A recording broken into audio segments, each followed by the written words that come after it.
All right, today on the Gearhead Gardener, we are going to be unpacking some of these eBay figs I got off of an eBay user called Green Nursery New York.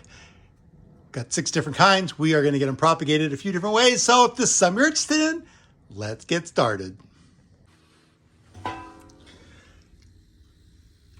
So there's a few different ways that people are rooting these days, and this video is not going to be any different, but you'll just see some results, I hope.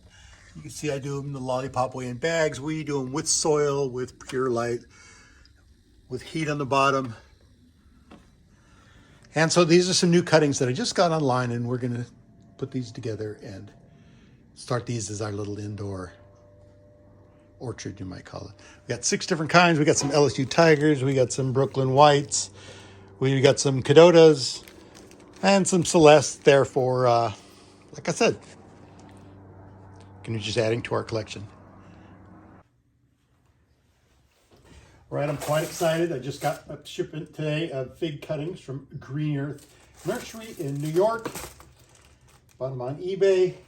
This is a surprise mystery batch. You don't know what you're getting until you cut them open.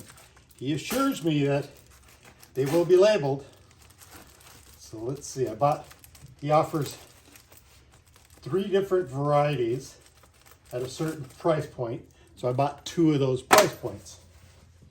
So I should have 12 cuttings, 6 different varieties. Okay, nice. Nice. Okay. Let's see what we got here.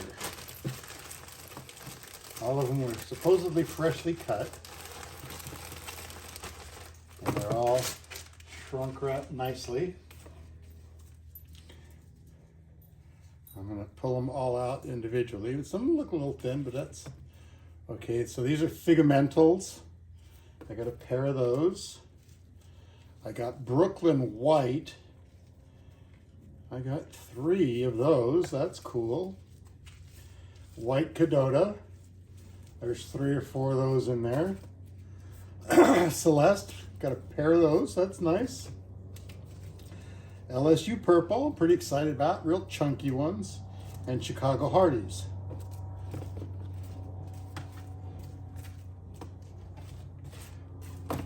Nice. So I'm going to go ahead and open these all up and get them labeled. Take a look at these. Got a few different ways that we could be rooting these, and we will go over those shortly. Oops.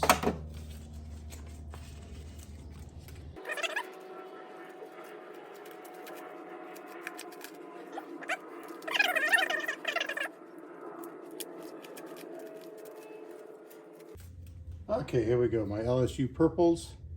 So I'm gonna go ahead and take my new paint pens. I bought some silver ones because everything I had was white and a little bit fat, so I'm just gonna go ahead and label this LSU purple.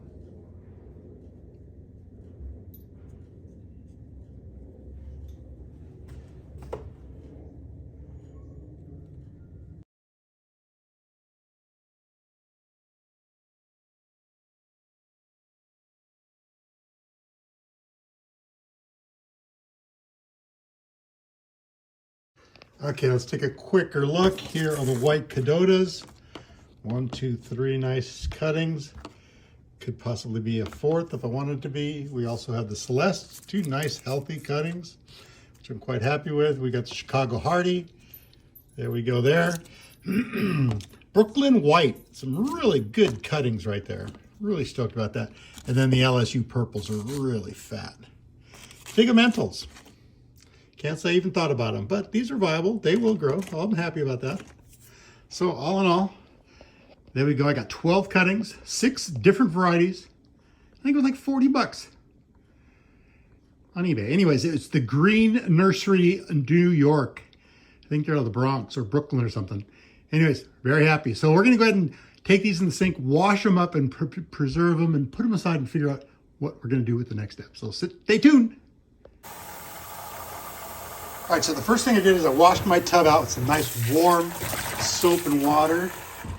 And then all the cuttings are going to be put in here. And to be allowed to soak.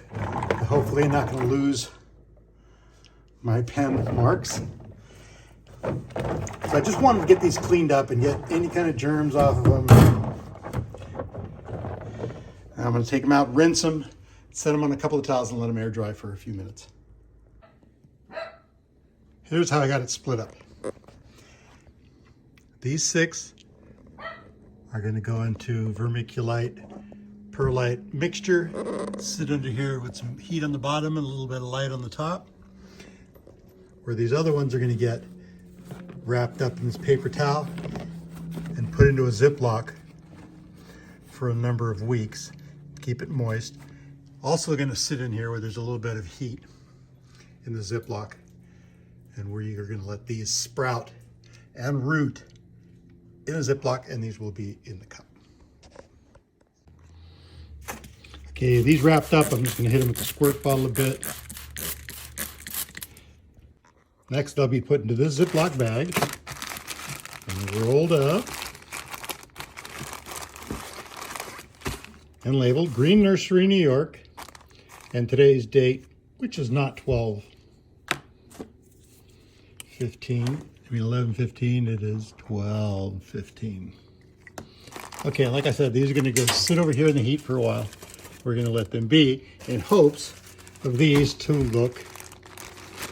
come out like this. As you can see, my Panache Tiger cuttings have been in here since 11/20. And after a month, they're scooting along. No real roots yet. Haven't done anything. It's still a little bit damp, and it's just been sitting here in this baggie relaxing. So that's what we're going to do with that first group. And this is what I've got going on here so far. These just got moved. I've got this area set up here where you can see I've got a few things going on. And I noticed I was moving things around, and I've been keeping this a little bit too moist. I'm pulling some of the covers off and I'm finding mold. So I've removed all the covers. And I've gone from a couple of different types of substrate. This is just Miracle Grow. I've also got some other ones in here that I use my bonsai soil on. But what I decided I'm going to do, like you see over here, is I'm going to just go with the perlite and vermiculite mixture. So you see I've got my cups all done. You don't need to see how I do it, but you just poke a bunch of holes in the bottom of the cup. And what I do is I've add just a bit of straight pumice on the bottom. And then I would normally put soil and put a cover on it, but I've been getting, like I said, some mold. So I've got pumice on the bottom, and this is usually about 50-50 vermiculite and perlite, but this one has more vermiculite this time. I'm just going to go ahead and fill it up all the way. And I'm going to put a lid on it. And I'm not going to really add any water just yet because I've got extra water sitting in these trays. So I'm going to go ahead and just put them in here and let them soak up the water that they need. And then tomorrow, once I get my shipment, I'll go ahead and take a look at the moisture level inside and then add water as we need it. As far as the solo cups, now I didn't trim anything off. I've scraped a couple of these, but you can see there's already little nodules on there that are going to be roots, but I didn't really do anything to the bottom of these. I didn't even take that extra cut off the bottom, which people say to do, but what I've noticed with like my plumerias, if you let them callus over here, they don't rot as much on the bottom. So here's the little Celeste, and what I've done is I've marked each one of my solo cups. These are the 24 ounces. See, Brooklyn White, White Cadota, LSU Purple, and these have been sitting in a little bit of water, trying to just soak up the water as much as they needed. So they're a little bit damp, and I'm just going to go ahead and stick these in here. And then what I'm going to do is I'm going to add some warm water now from the sink. I'm going to add some warm water to about here and just let it soak up as much as it wants for the rest of the day. And then I'm going to take all the water out and let them drain out as whatever they need. Those will sit back here in this tray, and we will keep an eye on them. Today is December 15th, 2022. As a Gearhead gardener, these are my cuttings from the Green Nursery in New York. Thanks for watching. Don't forget to like, share, and subscribe. Come along with me on this adventure as I work on trees, build old cars, and do pretty much anything I want in my retirement. Thanks for watching. Gearhead Gardener here, Filet TV.